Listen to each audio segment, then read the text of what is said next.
Our demands for reform in the right direction, they will remain exactly the same as previously. ევროპულ საბჭოში მისულ ევროკავშირის ლიდერებს მაგიდაზე სალომე ზურაბიშვილის წერილი დახვდათ საქართველოს ლეგიტიმურმა პრეზიდენტმა ევროკავშირის 27 ქვეყნის ლიდერს მიმართა, რომ პოლიტიკური კრიზისი საქართველოში მათი განხილვის საგანი გამხდარიყო. არ არსებობს ევროპის უსაფრთხოება საქართველოს გარეშე, ამბობს პრეზიდენტი და ბრიუსელს თხოვს, რომ საქართველო რუსეთის პირისპირ მარტო არ დეტოვოს. As you know, quite often Georgia is on the agenda. როგორც იცით, საქართველოს საკმაოდ ხშირად არის განხილვის დღის წესრიგში, არა მხოლოდ იმიტომ, რომ ექს-პრეზიდენტმა მოგუმართა. ეს არაჩვენებს, რომ მხარდაჭერის ნაკლებობაა. რა თქმა უნდა, შეშფოთებულები ვართ და ეს ბევრჯერ გამოხატეთ სხვადასხვა გზით. ასე რომ, ჩვენი ფიქრები დღესაც იქნება საქართველოსთან და ჩვენი მოთხოვნები სწორი მიმართულებით რეფორმების შესახებ კვლავაც იგივე დარჩება. Exactly the same as previously. პრეზიდენტ ზურაბიშვილის წერილი ევროპელმა ლიდერებმა მიიღეს და თქვეს, რომ საქართველოს ევროკავშირის ლიდერების ყურადღების მიღმა არ არის. 27-დან მინიმუმ 25 ევროპული ქვეყანა გულშემატკივრობს და აკვირდება საქართველოში ქართველი ხალხის ბრძოლას პრორუსული რეჟიმის წინააღმდეგ. I'm not informed that we have a Georgia. არ ვარ ინფორმირებული, რომ საქართველოს საკითხი დღის წესრიგში გვაქვს, მაგრამ იმედი მაქვს, რომ ქართველი ხალხი დაიცავს საკუთარ უფლებას და დემოკრატიულ ღირებულებებს. ლატვიას ყოველთვის კარგად ესმოდა, რამდენად რთულია იბრძოლოს საკუთარი თავისუფლებისთვის, რადგან ჩვენ საერთო ისტორია გვაქვს. Because we share the same history. სალომე ზურაბიშვილმა წერილი ევროპელ ლიდერებს ბრიუსელში დიდ შეკრებამდე რამდენიმე საათით ადრე გაუგზავნა.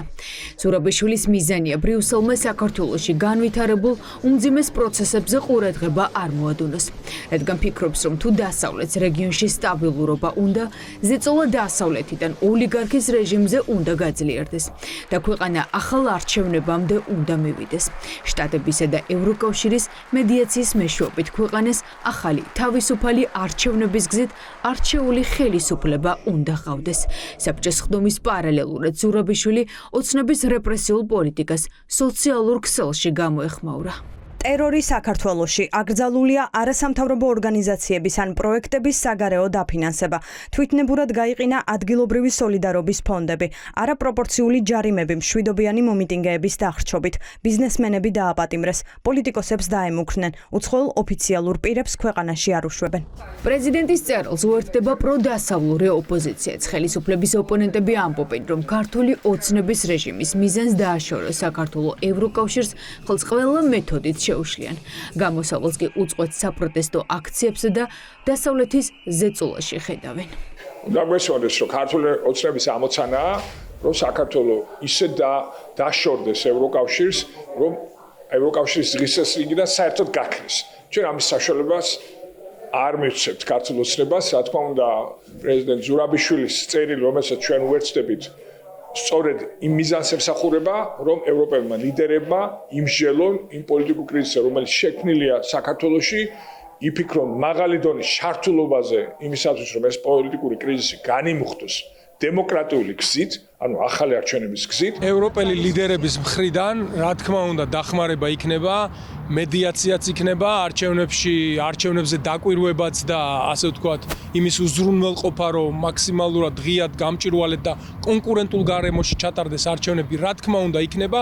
ოღონდ ამისათვის მთავარი წინაპირობაა, რომ ბიძინა ივანიშვილის სუსი, CSKO და ეს მოქმედი თვითმარკვია მთავრობა არ უნდა გიტარებდეს არჩევნებს. ჩვენი მუშაობა არ შეჩერებულა ამ კონტექსტში, ჩვენ არალეგიტიმაციაზე და არაღიარებაზე ვაგრძელებთ მუშაობას, ეს არის ძალიან მნიშვნელოვანი.